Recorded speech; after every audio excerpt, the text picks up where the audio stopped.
Welcome to the Corona Life. I'm Gina Kitzmiller, and today I am doing a Wind Down Wednesday. So Jeff Rheinfrank is joining me. For those of you that listen to the podcast, Jeff has been on before when we talked about spirit guides. He is a firefighter, he's a medic, he is actually very intuitive, and he is also my life partner. So we live together with 3 teenagers and 3 dogs, which we have a corgi running around right now who you might hear. And so we're hiding out in my office. We have a glass of wine, and I wanted to have Jeff on today to talk about 3I-Atlas. So some of you may have heard about 3I-Atlas. It's a very interesting phenomena that's kind of going on right now. I'm not sure exactly what we would call this mysterious comet-like object, but it's having a really big impact on all of us. And so Jeff has done some research on it. I've looked into it and kind of heard bits and pieces from other spiritual teachers. I'm also talking with my guides. Jeff is talking with his guides, and they had some very interesting information that I thought would be really kind of cool to share. But I wanted to keep this very kind of casual, lighthearted, just a discussion, because obviously we do not have the backgrounds to really be speaking on this from a very highly educated. This is more informational and kind of what we've pieced together. Yeah, we're not Carl Sagan. I don't even know who Carl Sagan is. You don't? No. You never heard of billions and billions of stars? No. Oh, well. All right, so we're off to a good start. So this tells you where I'm starting from. All right, so I was talking with a friend today, and I mentioned 3I-Atlas. I'm sorry, we have the corgi popping up here, Max.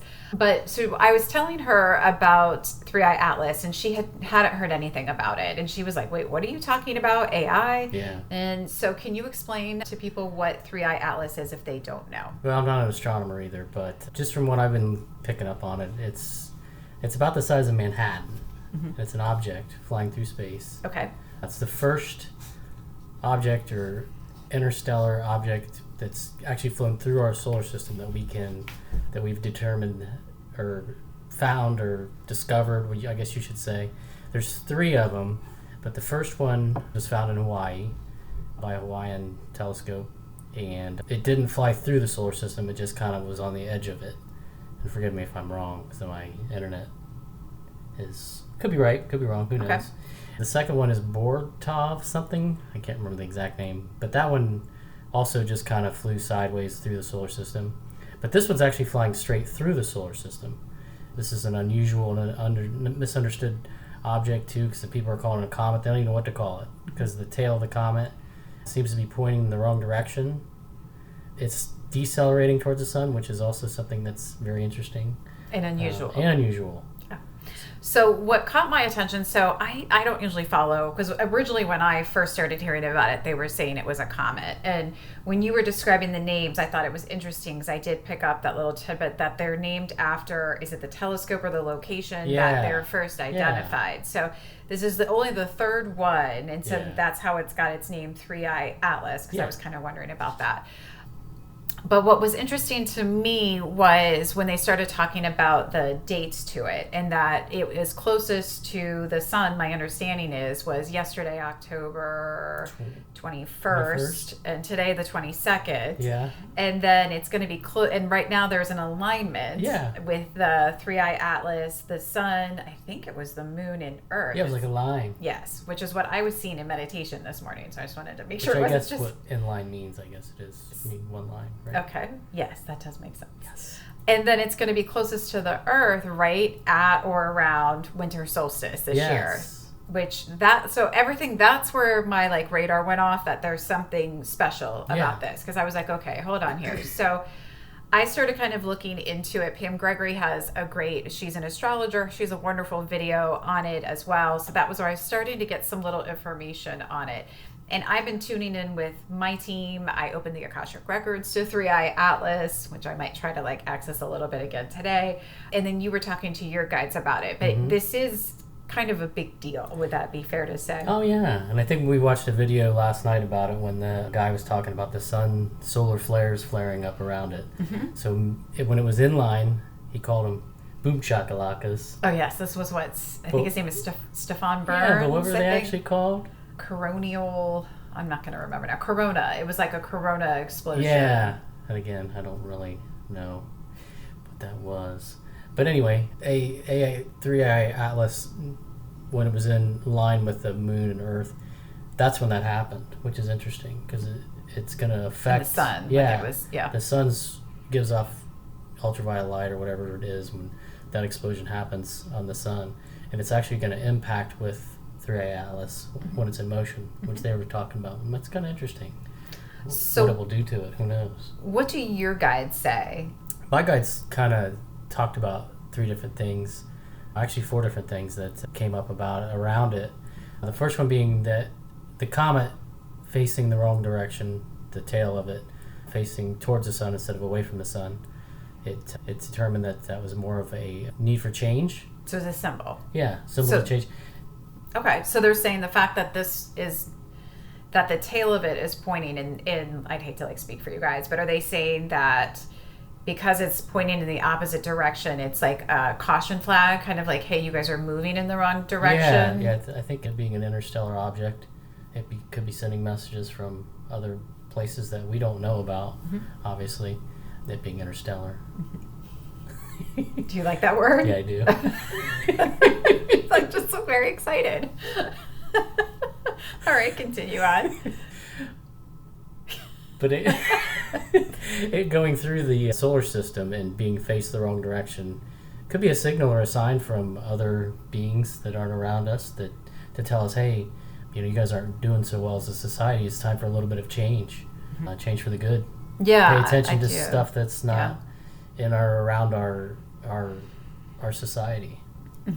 I think that, and I know other people have spoken on this as well, that what I get from it when I connected was that it's kind of helping the window of consciousness here on the planet. That more consciousness, more light codes are coming in.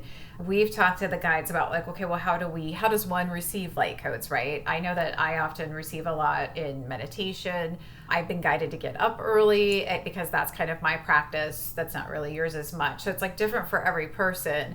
But the one thing that they guided us to do is they said, not necessarily right now, but at winter solstice, to go to those one of the power points. So we're here in Ohio, Serpent Mound in Southern Ohio. Obviously it's a very well-known kind of PowerPoint. What else did they say? They said to go to an effigy or something like that. You kind of stole my 4th thing that they told. Oh, I'm sorry. That's okay. Sorry, I was leading up to that. But that was the 4th thing that they did tell me was it would be very beneficial for you energetically and metaphysically if you went to a site like that while the comet was closest to the Earth and while it's the solstice. It's like a powerhouse. It's something that you really could get some energy from. Okay. So I'm asking if my team wants to like chime in on this one just so we can kind of get a little bit of another, and feel free to ask your team as well too. They're telling me it's not necessary, it's helpful. So for some of you, obviously if you don't live close to Ohio or close to like a Mount Shasta, Glastonbury, spending time in nature, setting the intention to connect in with those places, you don't always have to go in person. But they're telling me that like being outside is really important. If you live anywhere near some form of body of water, that would also be, it's more, they're telling me about nature, disconnecting, separating from electronics, I've heard, and as well as I'm getting to, is really kind of crucial around that time as much as you can to kind of disengage from all the other types of information. I can tell you were tuning in there. Sorry, I was like, where is he looking? You turned. Oh, there's something interstellar. You turned into me. I was like, he's looking over my head right now.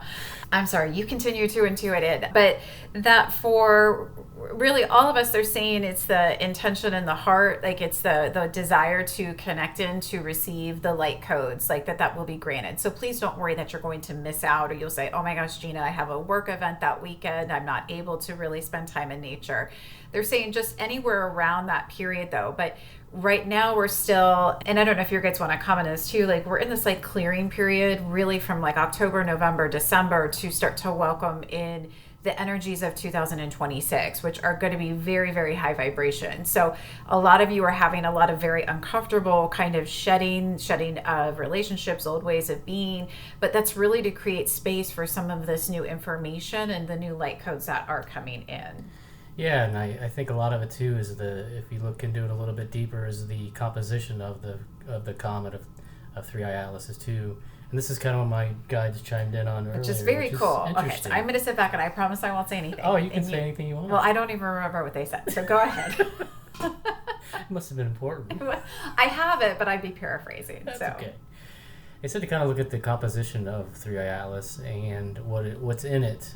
And my guides kind of sometimes give me a quiz or something to work with. And this is something they did, was they said, look into the composition of it. So I did. And there's nickel, water, and carbon dioxide. So the water would represent something like cleansing or just washing away.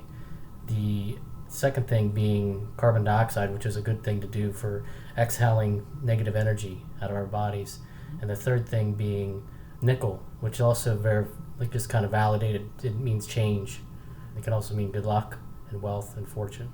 So those were kind of...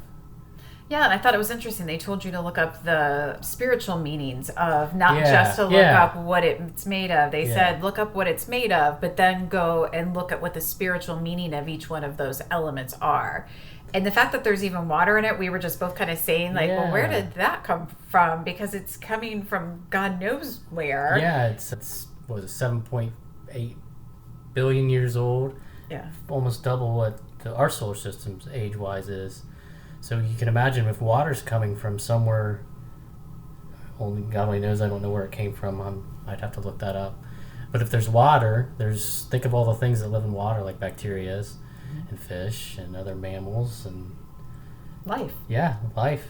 So we don't know what's out there. Which I think is why the message we've been getting is I think water, it's conductor, if I can even talk. It's a conduit for light codes for energy.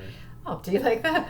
So I think that's anything you can do from now as we're moving through these couple months, Epsom salt baths I'm a huge fan of, but also spending time in nature, being out, being around water. We talk about how beautiful it is to be outside when it's raining, that there is this like certain energy to it. And I think the more I started thinking about it, I was like, it's the conduit coming through. Yeah. So I think water, as we're going to start to find out, is going to be...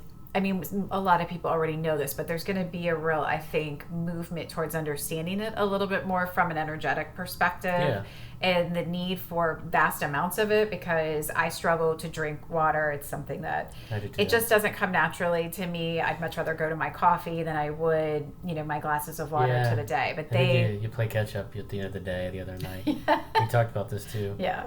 When you don't drink water the whole day and you decide you want to drink water at the last second and try to chug 8 glasses of water down before you go to bed. Okay, continuing on. So we wanted to also kind of talk about, which no one really knows exactly where this is from. So you were saying that there were a few different theories out there that were interesting. Yeah. I was looking at a couple of theories about it, and the one being when planets were formed somewhere, and obviously in a different area than our solar system, that it was a part of a planet that broke off. And this thing's like millions and millions of miles away. I can't even imagine how far it is away. But that was one thing that I read. I don't know if there's another one. I didn't get it. I only got one.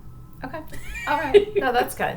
So when I was like sitting in meditation with it today, what I kind of saw was it kind of came from source, but like very ancient energy, that it just kind of, much like the solar storm that we saw yesterday, like down the line, but it kind of just erupted out of source energy.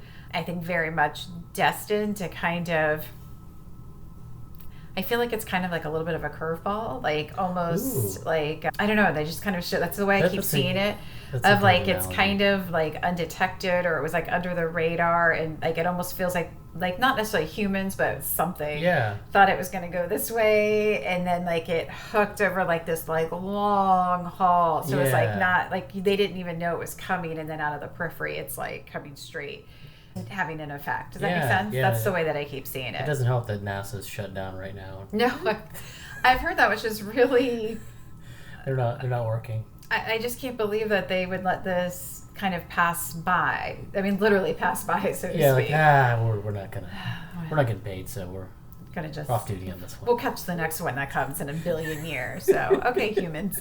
I do think this one's really special, like energetically though. Like when I tune into it, what I get is a feeling of hope. And I was comparing it to, because I'm from Catholic background, so is Jeff, but like the Star of Bethlehem. It's that same energy. It's this opening, this window of consciousness, but it's on a much grander scale. And I think that it's going to really be incredibly beneficial. I think it's really needed at this time. I think it's needed in the world, but I feel like it's going to just help raise the vibration and help all of those who are awakening to really kind of speed up and expedite that awakening process. I think it's going to be like we were shedding, but this is going to be very rapid. Yeah, I think it's a way to really escalate your energy intake. And move into especially going to an effigy or something. You can go on nature, like you said, or anything like that. That would make I think a huge difference in absorbing some of what we have in the metaphysical world. And we were talking about how there's actually like mounds. Like we're really lucky. We actually have quite a few here in Ohio. But we also found mounds down in St. Petersburg, Florida, which we had no idea, and we kind of stumbled upon with friends of ours called Jungle Pradas. Yeah, so you might want to do a little research, because it could very well be close to your backyard and you have no idea that there are some of these sacred sites. Or just ask your team, your guides and angels, where would be a great place for me to go, because it might not be feasible for you to head to Sedona or Peru or some of these well-known spots, but maybe there is something that's within an hour or two drive that you could make the effort and actually go and spend some time. Yeah, and kind of as we learned when we were in Arizona, the hot spots or energy spots that you might have around you, they may not be at an effigy. They may not be at a local landmark that was in Arizona. It may just be some place that you go that you feel has higher energy, has very good vibrations for you to absorb. It may just be your own intuition saying that's a great place to come, and just go there instead. I mean, it doesn't have to be an effigy. Yeah, or someplace really formal. Because I think we were laughing that one of the biggest downloads we got in Sedona, although we saw some beautiful places, it was not where you would have thought. We were in a truckside diner eating breakfast. Yeah, that's right. And my ear, it was like a painful pop. And I was like, ow. And then 2 minutes later, his went. And we were laughing that we're not on some beautiful space. We were literally at Betty's Diner. Yeah. And then when I looked into, just for those of you, we love Sedona, we want to go back to Sedona, but I always say I'm skeptical, and so I looked up the vortexes of Sedona, because I kind of want to know, okay, well, who designated these as vortexes? And what I thought was interesting is the woman, apparently there was a psychic in the 80s that said that these were vortexes that she had been told, and that she ended up renouncing them and then moved to North Carolina and said there are other vortexes. So I think it's beautiful that they still pull people. We had some really beautiful experiences, not necessarily at a quote unquote vortex site, but just the energy of the area and being in nature. We were getting lost constantly on some of the hikes. Of course. But we were surprised that it wasn't, I didn't feel like I needed to pinpoint exactly, I'm in this exact spot where the vortex is. The whole place. And didn't your guide say that? The wolf, the tree. Yes, there was a tree that looked like a wolf. Yeah. It's like a tree that was cut in half, and the face of, whatever caused it to form from weather, it looked like a wolf. Howling. It was very cool. Really cool. Yeah. And we just randomly saw it. It was we were walking and looked off to the side and went do you see that? That looks like a wolf. And it was, I still have that picture somewhere. I should try to dig that out.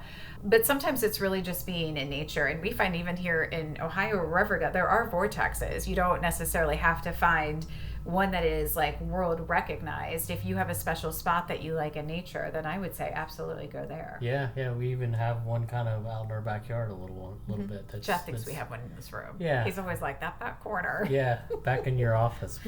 Well, all right. Well, those of you who are intuitive, you can let me know about this. There's definitely energy here in the back corner. This is also where I sit to meditate, so I feel like it's a good spot. But Jeff's very good at picking up on energy, outside. He gets goosebumps. His eyes will water. I'd say he's my barometer. I'm always if I have a question, because I'm not one that normally walks into a space and says, oh, I can feel that we're in an energy vortex, right? I should use that voice when I find it.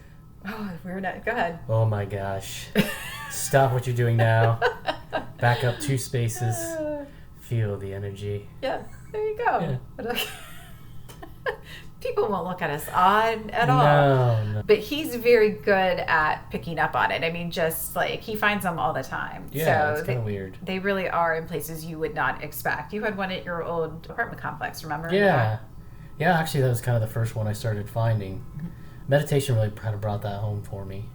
That's good. I think when I started meditating, I started seeing things a little differently in nature and get into the present tense and everything like that. I think that's when it formed and I was able to kind of figure out. I used to feel, the weird thing is when I was running long ago, I would run and I'd go through a little space in the woods or whatever I was and I would feel it. And I thought, oh, that's just a runner's high. That makes sense. But I don't, it's the same feeling if you ever get that notion or what that feels like. But it's the same kind of just euphoric chill all over your whole body. Feels almost like you turn into a spring. Okay, I don't energy. know if I've ever got, I mean, I'm like, okay. All right, so we can talk, everyone experiences things differently. That sounds amazing. I just usually get like goosebumps, or I feel like the hairs on the back of your neck kind of stand up, or my crown will start to tingle. Yeah, good But one. you kind of get like everything at once. So I feel like, I mean, I've got pictures of him. I don't remember where we were, but you held your arm up and it was like just goosebumps, and we were out like in 85-degree heat. There was no reason why he should have. It's a strange feel. It's not a goosebumpy feeling. It's kind of just a different over a whole body feeling. It's kind of hard to explain though. All right. So what else do you think that your guides would like for people to know? About the Atlas or about any of anything? it? Yeah. I think I've kind of covered the things that I wanted to cover about the Atlas and what they wanted to cover. I think we covered everything that I... You're like, I got nothing. Where's my wine? Oh, that's really funny. Okay, so because you're going to be doing this anyways, I think a little bit more frequently. So for those of you who didn't get to hear when Jeff was talking about spirit guides, can you talk a little bit? Because Jeff is unusual in that he came, I always joke that there's like, the way that it was explained to me, if you don't mind me explaining it to go ahead. just, everyone. Yeah. That oftentimes for people, when they come into their intuition, there's some work that they have to do. And the way they showed it to me was kind of like if you were going through a jungle and you kind of have to bushwhack your way through to like clear the path. And then for some people, and Jeff was one of these, that he's kind of done the work already in past lives. So then when he kind of stepped onto the intuitive path, it was already well worn for him. And so it was kind of like this little step over, and then he just like shot off with it. And so we laughed that when we first started dating, he would say stuff that was like next level, but I was afraid to like scare him by saying that. So I would just be like, oh yeah, of course you know your guides' names. That's like perfectly normal, Jeff. Everyone gets that like their first time out. And just kind of let him just kind of have his experience, because I was worried I would freak him out if I was like, what? That's like never happened. So he has like a very, I would say, very funny relationship with his guides. They're very wise. I'm not like making fun of them, but they are unique. Is that fair to say? Yeah, that's fair to say. And the way he receives the information is incredibly clear. So if you would like to, would you like to explain who your guides are? Well, sure, yeah. One of them, I think, is named, one of them's name is Cisco, who is kind of like an IT guy. He's the one that controls all the, like, I guess, negative energies, or what you would call, what would be like a negative energy example of one? Like not like a demon, but like a...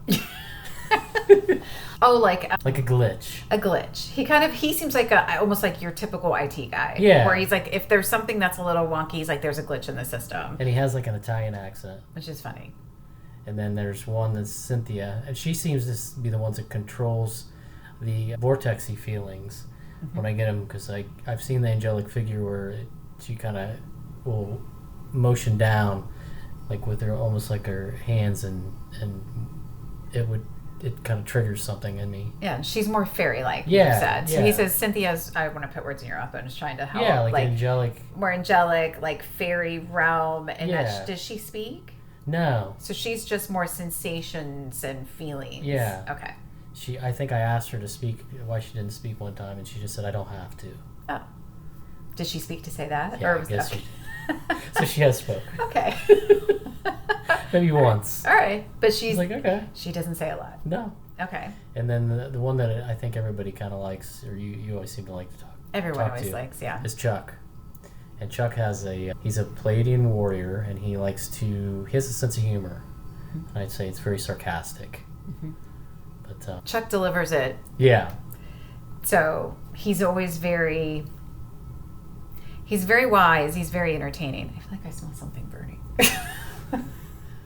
No, all right. I guess it's all right. Okay. Everything seems to be okay. We can't quite figure it out. Mighty with 3I-Atlas coming through. Could be one of those solar flares. Yes, we are so sensitive that we must.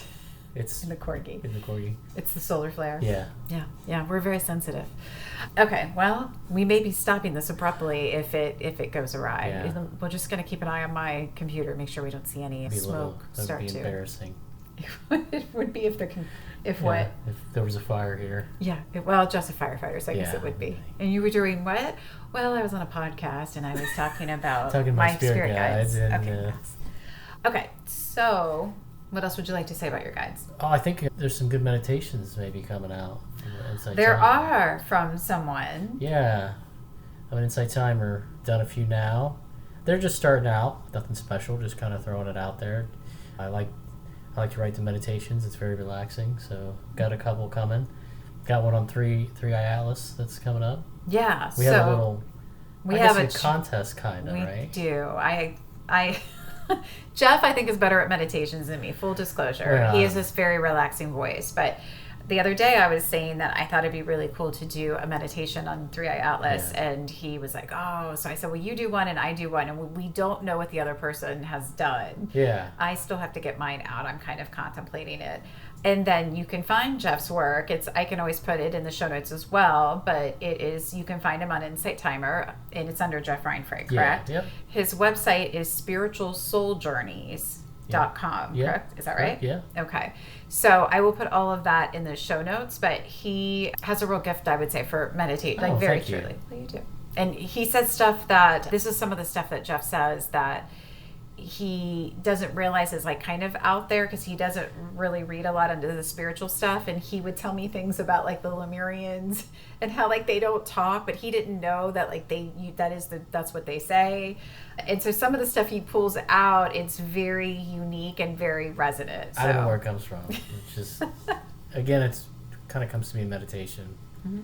When I'm meditating, I get these ideas and things that more creative ideas to do meditations and make drawings and do all kinds of other things that are creative.